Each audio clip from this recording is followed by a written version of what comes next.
বাইরে ফেলো না হ্যাঁ বস্তা দেখা অনেক গরিবের খানা এর ঘটনা হচ্ছে আরো তো এখন না খালি রমজান না খালি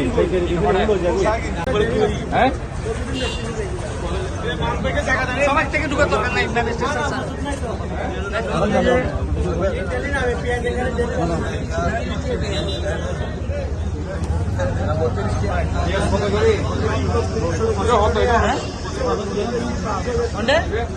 আমরা শুধুমাত্র পাইকারি না, আমরা খুচরা বাজারও সেটা মনিটরিং করবো।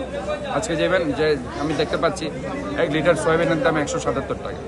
খুচরা বাজারে এরকম যাতে না হয় 190, 195, 200 টাকা কেউ যাতে বিক্রি করে, এটা তারতম্য থাকতে হবে মিনিমাম, ম্যাক্সিমাম যাতে তারা এটা না করে। এবং পাশাপাশি এখানে আমরা দেখতে পাচ্ছি যে কোনো ডালের মধ্যে রং মিশিয়েছে কিনা, কোনো খাবারের কোনো ভেজাল দিচ্ছে কিনা, ইভেন কোনো কিছুতে এই যে আপনার তারা ফরমালিন মিক্স করছে কিনা। তো ওভারঅল সব মিলে আমাদের এই মনিটরিংয়ের মাধ্যমে যে বাজার দরটা স্থিতিশীল থাকবে, এটা আমাদের মূল উদ্দেশ্য। আরেকটি হচ্ছে রমজান মাসে আমরা মনে করি তারা যাতে ওই ধরনের কিছু নৈতিক শিক্ষা তাদের মধ্যে থাকে। সারা পৃথিবীতে মুসলিম দেশগুলোতে ভর্তুকি দিয়ে তারা বিক্রি করে, অনেক সময় বিনামূল্যে। সৌদি আরবে আমরা দেখি যে রোজাদারদের খাবার সংগ্রহ দেওয়া হয়।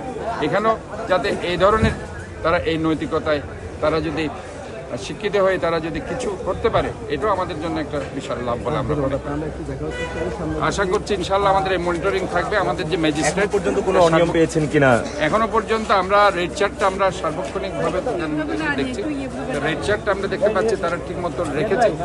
এবং এখানে শুধুমাত্র আমি খাবারের এটা না, আমি কিছু নালাও দেখছি যে তাদের দোকানের সামনে নালাগুলো ক্লিন আছে কিনা, কারণ আলটিমেটলি আমাদের জলাবদ্ধতা মেইন ফোকাসিং পয়েন্ট, সেটা আমি দেখছি। কারণ এখানে সার্বক্ষণিক যে ময়লাগুলো হচ্ছে এবং সেখানে আপনার তাদেরকে একটা সিভিক অ্যাওয়ারনেস ডেভেলপ করাটা, এটাও একটা আমাদের ব্যাপার। কারো দোকানের সামনে যদি ময়লা থাকে, নালাতে ময়লা থাকে, আমি তাদেরকে বলে দিয়েছি, তাদেরকে জরিমানার আওতায় আমরা।